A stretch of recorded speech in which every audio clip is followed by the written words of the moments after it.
Okay, so a limit to me is some value of C where it can be approached from both sides and not touch that point. And so one of my analogies that I made was licking your elbow. Your elbow would be the limit. If you approach it from this side, you're gonna get closer and closer to it, but you're not gonna get there. And then same thing with the other side, you're gonna get closer and closer to it, but you're not gonna get there. But if the limit is undefined, meaning it doesn't come from the same as the left as the right, it would be like if your elbow was broken and you could actually lick it, but you can't lick it from the side. So that's what a limit is to me. Well, I think we can all agree that we all have limits, right? Like personal, professional limits, and it's just something you cannot reach. It's what you reach, but that's it. There's nothing beyond. So functions work in a similar way. It's like a glass of water. You know, you fill it up, and the limit is the top. And the function, you can see this as it moves, right, through the x and y plane coordinates. Sorry. So the limit is the value that it's reaching, but it never quite gets there.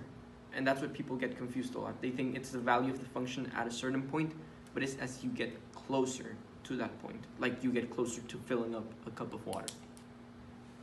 Yeah, sometimes when I started this course, I was like, okay, maybe there's the point right there, but it's not. Actually, many people think like it has to be a gap for you to define the limits, but not. It can be the point itself. You're never gonna touch it. You can be like infinitely close. It can be like a lot of decimals on that point, but that's not the point. It's just the limit. It's the more closer you are. All right, the way I like to think of limits is as a string. So if you were to lay a string out in any formation whatsoever, that could be a function. And if you were to cut that string but leave it in the same formation, that would be things that we call removable discontinuity, things like that. And it doesn't matter where the discontinuity is, as long as you can get through the string from both the left and the right side.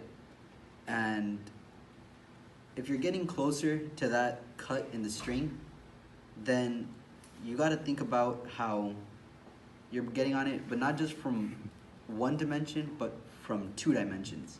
So that's why we use things like x and y axes. So while you're getting it closer horizontally to it, you're also getting closer vertically to it. And that's not necessarily an analogy, but that's how I've taught myself to think about it. But to me, a limit is a point that you never reach from both sides. Like, think about it like as a girl, okay? And two nerds. Like, two nerds are trying to get the same girl from different angles. Like, they try different methods to get that girl, but they're never gonna get that girl. Guachamos!